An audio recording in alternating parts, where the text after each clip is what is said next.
Hello and welcome to my channel. Two-way flying machines on Bedrock Edition. Some say they are complicated. Some say they are unreliable. Some even say they don't work at all. Of course, none of this is true. In this guide, I'll show you the three main two-way flying machine designs for Bedrock Edition. I'll go over their merits and their flaws and explain in detail how to build them. But before we start talking about Bedrock flying machines, let's take a look at the one design that causes newcomers to believe flying machines don't work on Bedrock. Here it is. It is the basic Java design. Let's try and make it move. As you can see, the flying machine goes crazy, moving back and forth, and doesn't properly move forward. In order to work, this design requires the presence of a certain bug. A bug that causes sticky pistons to spit out attached blocks when receiving a short pulse. This bug is present in Java Edition, but absent from Bedrock. And as a consequence, no flying machine designs made for Java work on Bedrock. Luckily, players have developed several strategies to make flying machine designs specific to Bedrock mechanics that work very well. Here is the first one. It is probably one of the most well-known and popular designs widely used in YouTube videos. It was created by Blazing King around 2018. As you can see here and here, it mimics the Java behavior of doing both the pushing and the pulling with sticky pistons. In order to make this work, it uses glazed terracotta blocks, which can be pushed but not pulled by sticky pistons. One of the sides of the machine is shifted one block to the side in order to make it go in the other direction. Let's check it more closely. Here you can see the core engine. It is 7 blocks on each side, allowing you to add 5 blocks to the front and 5 blocks to the back for a total basic width of 14 blocks when it goes one way and 13 blocks when it returns. The returning stations that you can see here and here are quite simple, but they are different for the front and back parts of the engine, so you'll have to remember how to build both. In terms of expandability, this design can be extended on one side only, for a total length of 19 blocks. Let's immediately see how to build the machine along with its returning stations. Start by placing an obsidian block like this. In front of this obsidian block, add 4 slime blocks in a T-shape like this. On this side here, place a sticky piston. On the opposite side here, place a glazed terracotta block. Now behind your sticky piston, place an observer. This is the back of your machine. Now let's build the front. It's very easy. Add 4 more slime blocks in an L shape like this. To this side, add a sticky piston facing into the terracotta block. And in the middle, add a terracotta block. Now to the back of the sticky piston, add an observer like this. This is the core part of your engine. To this side here, add 3 more slime blocks. The reason for these 3 extra slime blocks is that the machine must always be stopped on the T side, never on the L side. Now, if I place a regular piston over on this side, and if I activate it, normally the machine should start automatically, like so. Now go to this side and place an obsidian block here. This stops the machine, and as you can see, the machine is stopped on the T side here. In order to go back to where it came from, it needs to have a piston attached here, and if this piston is activated, the machine starts going the other way. like so. Now let's create the full returning stations. Add 2 slime blocks here. On the ground, place a solid block. Attach a redstone torch to it and a repeater on top of it. Extend these 2 blocks and place 2 redstone dusts. And here you have your first returning station. The reason this block is solid is that I want to be able to add a lever here to stop the returning station from sending back the machine. Over on the opposite side, place a solid block here. Again, this is to be able to stop the machine, like this. If you don't care about stopping it on this side, you can use a glass block like this. Attach a redstone torch here. Place 2 blocks here. Add a repeater here. And some redstone dust here, like so.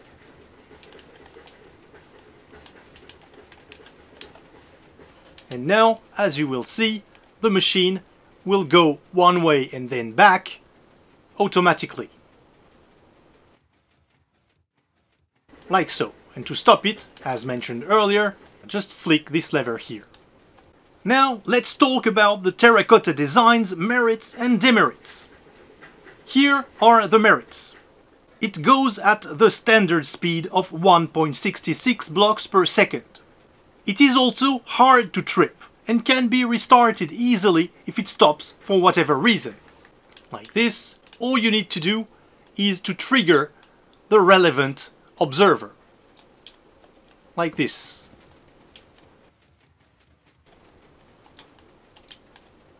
Thirdly, and this is probably its biggest merit, due to its shifting nature, it works extremely well for 3-way flying machines such as those used in World Eaters, as you can see on screen right now.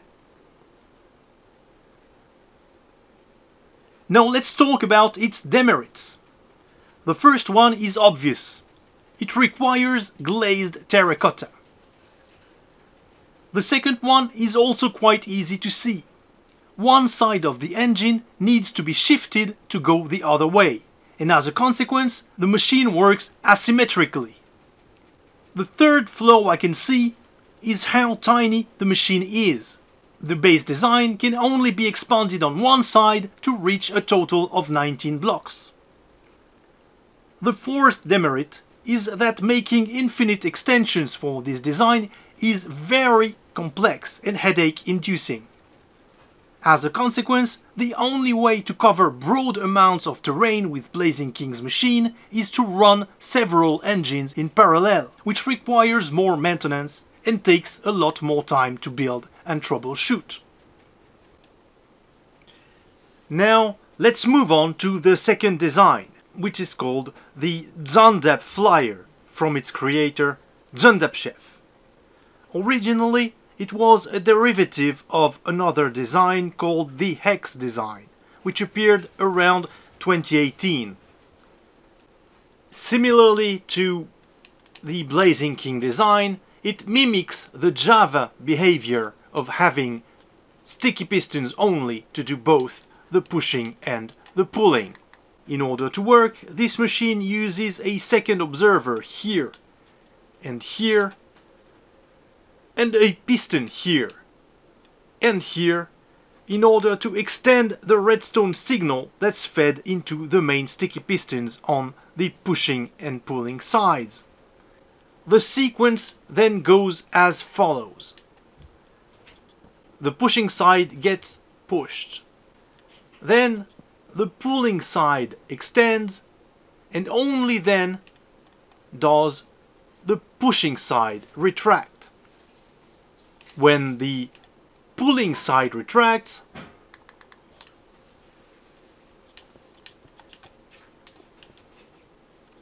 the machine moves forward one block.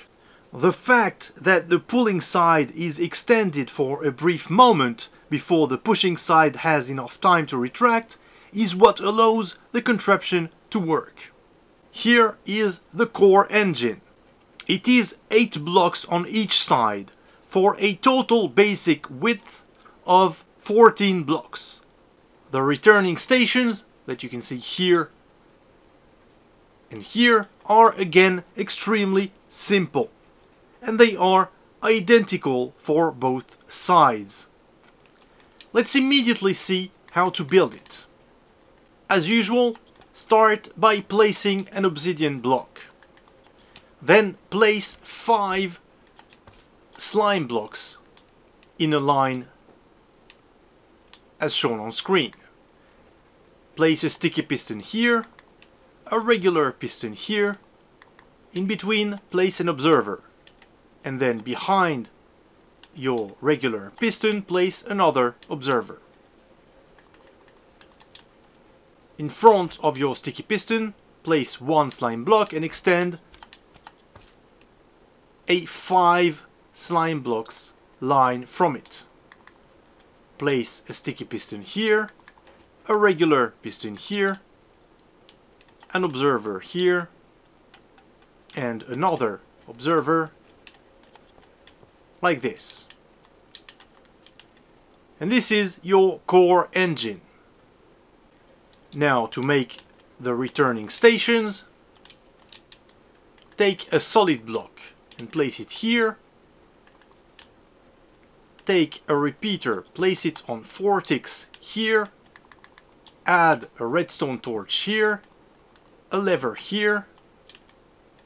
Take 2 blocks of your choice, place them like so. Take some redstone dust, break this observer temporarily so it doesn't start the machine before you're ready. Place another repeater on 4 ticks here. Place back the observer. Go to the other side. Place another obsidian block somewhere. And you're ready to start the machine. And now let's talk about its merits and demerits. Here are the merits. Contrarily to the Terracotta design, this machine's width is fixed and constantly remains the same. It is more fit to harvest things like bamboo. Another great merit of this design is that using 2 engines and extensions in the middle, as shown on screen here, you can easily create infinitely wide contraptions like this.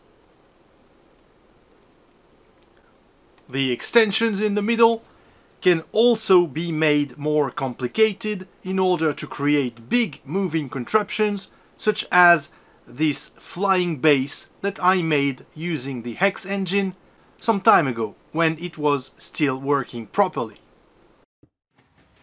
The demerits now. The first demerit that I can see with this design is that it can be tripped if it gets fed an unwanted redstone signal at some point. When it is tripped, as you can see here, it is completely broken. And the only way to restart it is to break a few blocks and replace them. Like so. The second demerit is speed. Due to its added delay, this machine only moves at a speed of 1.25 blocks per second. The third demerit is that it is a little bit harder to make work with 3-way flying machine configurations. It is also slower overall than the Terracotta design in that configuration. Now let's move on to our last design, the one I call SNNS. I do not know who invented it. I came up with it independently in 2018, but I wouldn't be surprised if others had come up with the same idea before myself. Here is the core engine.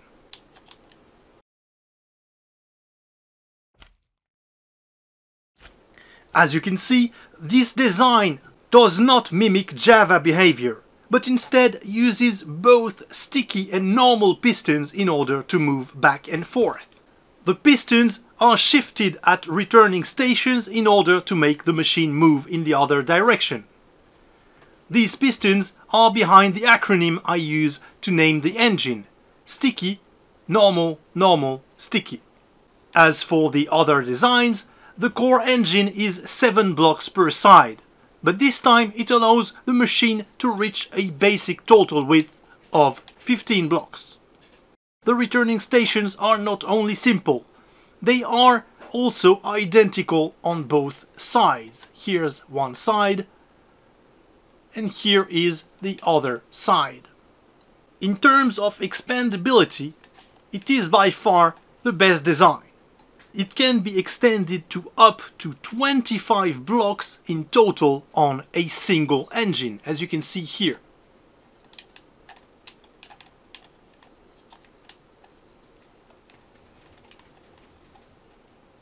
Let's review how to build it. As usual, start by placing an obsidian block. Then place 4 slime blocks in a line, like so. Place 1 sticky piston facing this direction, then 1 normal piston facing the same direction. Then go to the other side and place 1 normal piston facing the opposite direction and a sticky piston facing this direction as well. Now over on this side, place 4 slime blocks like so. So shifted 1 block to the left from the first row of slime blocks. Behind this normal piston here, place an observer. Behind this sticky piston here, place another observer. And this is the core part of your engine done. Now let's add returning stations. For this design, it is better to start by running it once and going to the other side to place an obsidian block and stop it. Now go to this side here and add a couple of slime blocks over on this side. Place a piston facing into your row of 4 pistons and sticky pistons here, and place on the ground a solid block. Add a redstone torch to it, as well as a lever to be able to turn it on and off. Place a repeater here, then blocks of your choice, going first into this piston here and then going towards the front of the observer here.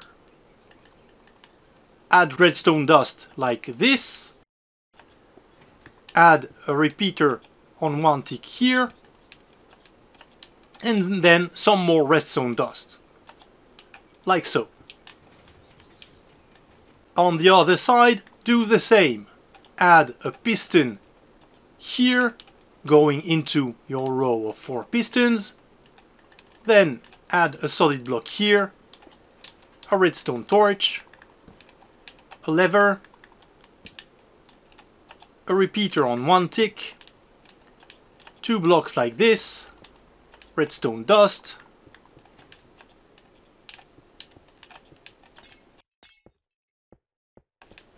blocks here, more redstone dust, a repeater on one tick here, and more redstone dust.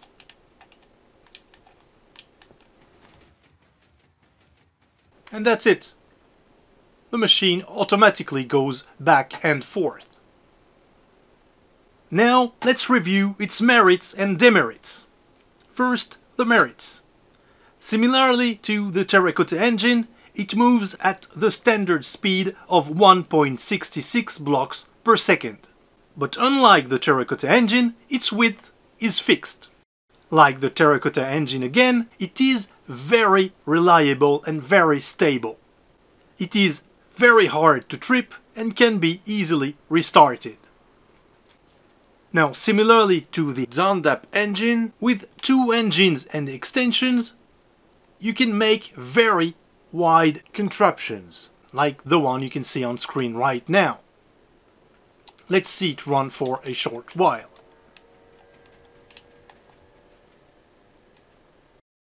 And you can see the first engine over here to the left and the second engine over here to the right.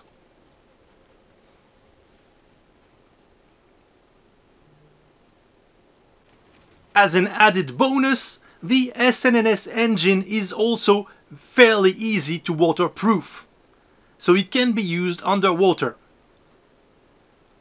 It can also be modified to make what I call the Resiliient flying machine, which is a flying machine that automatically restarts whenever a player enters simulation distance or relogs into the game.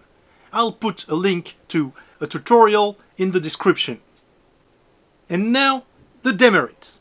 I can see only one demerit to this design. It is not very fit for three-way flying machines. It is not impossible to make, as demonstrated on screen, but it is a bit impractical. So it is not very fit for world eaters.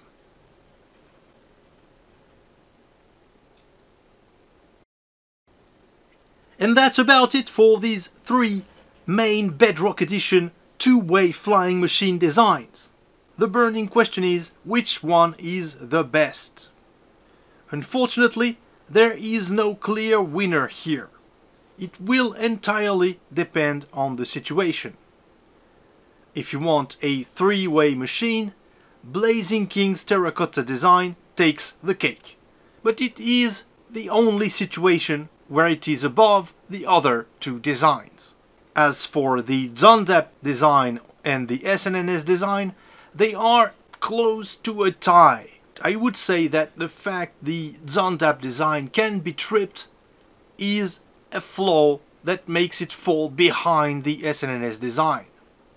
The SNNS design overall emerges as the most versatile of the lot, combining merits from both other designs and lacking any fatal flaw. It has been my go-to design for many applications for several years. And that's it for today. As usual, you can find a world download in the description containing all three designs, so you can test them all by yourselves and see which one is the fittest for what you need. If you have comments or questions, feel free to use the comment section and I will do my best to reply as soon as possible. Thank you for watching. Goodbye.